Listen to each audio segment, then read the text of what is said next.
സംസ്ഥാന സർക്കാർ കൃഷിഭവനുകൾ മുഖേന നടത്തുന്ന നാളികേര സംഭരണം പാളുന്നു.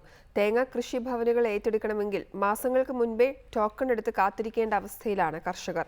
ഇതിനു പുറമെ പണം ലഭിക്കണമെങ്കിൽ പിന്നെയും 5 മാസം വരെയും കാത്തിരിക്കണം. Reporter exclusive. തിരഞ്ഞെടുത്ത കൃഷിഭവനുകൾ മുഖേനയാണ് സംസ്ഥാന സർക്കാർ നാളികേര സംഭരണം നടത്തുന്നത്. കിലോയ്ക്ക് 25 രൂപയായിരുന്ന സംഭരണ വില പുതിയ സർക്കാർ 27 ഉയർത്തിയിരുന്നു. എന്നാൽ നിലവിൽ ആഴ്ചയിൽ 2 ദിവസം മാത്രമാണ് കൃഷിഭവനുകൾ തേങ്ങാ സംഭരണം നടത്തുന്നത്. ഇത്തരത്തിൽ കൃഷിഭവനുകൾ നാളികേരം ഏറ്റെടുക്കണമെങ്കിൽ മാസങ്ങൾക്ക് മുമ്പേ ബുക്ക് ചെയ്ത് ടോക്കൺ എടുക്കണം. നിലവിൽ ബുക്കിംഗ് അടുത്ത വർഷത്തേക്ക് വരെ പലയിടത്തും നീണ്ടതായും കർഷകർ പറയുന്നു.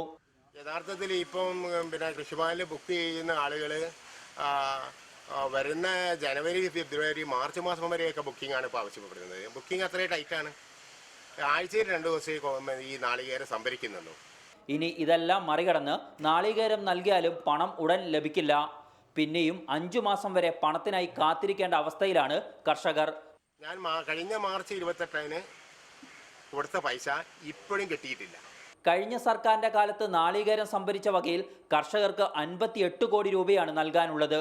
ഇപ്പോഴത്തെ പ്രതിസന്ധി പരിഹരിക്കാൻ കേന്ദ്ര സർക്കാരിന്റെ നാഫെഡ് വഴി തേങ്ങാ സംഭരണം നടത്തണമെന്ന ആവശ്യവും ശക്തമാണ്. ഈ ആഴമേറിയ പ്രതിസന്ധിയിൽ നിന്നും കേര കർഷകൻ കരകയറണമെങ്കിൽ സർക്കാരിന്റെ അടിയന്തരമായ ഇടപെടൽ ആവശ്യമാണ്.